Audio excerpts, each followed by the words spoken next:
Hello అందరికీ. మొన్న ఇల్లు క్లీన్ చేస్తూ ఉంటే ఇలా యూజ్ చేయని ఒక బ్లౌజ్ పీస్ అయితే కనిపించిందండి. ఇంకా ఈ బ్లౌజ్ పీస్‌తో ఏం కుడదామా అని ఆలోచిస్తూ ఉంటే అప్పుడే మా పాపొచ్చి తన ఫేవరెట్ కలర్ అయిన ఈ పింక్ కలర్‌తో తన కోసం ఒక పెన్సిల్ పౌచ్‌ని కుట్టమని అడిగిందండి. ఇక వెంటనే ఇలా చూపించిన విధంగా బ్లౌజ్ పీస్ మీద మార్క్స్ పెట్టుకొని కట్ చేసుకున్నాను. తర్వాత దీంట్లోకి లైనింగ్ కోసం నేను ఒక క్లాత్ బ్యాగ్‌నయితే తీసుకున్నానండి. ఈ క్లాత్ బ్యాగ్ అయితే కాస్త స్టిఫ్‌గా ఉంటుందని తీసుకున్నాను.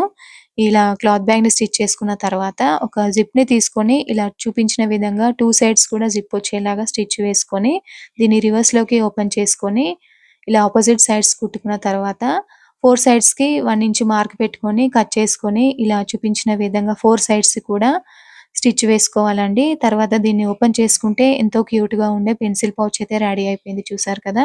మరి నేనైతే ఫస్ట్ టైమ్ ట్రై చేశానండి. చాలా బాగా కుదిరింది. మరి మీ దగ్గర కూడా ఇలాంటి బ్లౌజ్ పీస్ ఉంటే ట్రై చేసి చూడండి. అలాగే నా వీడియో నచ్చితే ఒక లైక్ ఇవ్వండి. Thank you for watching.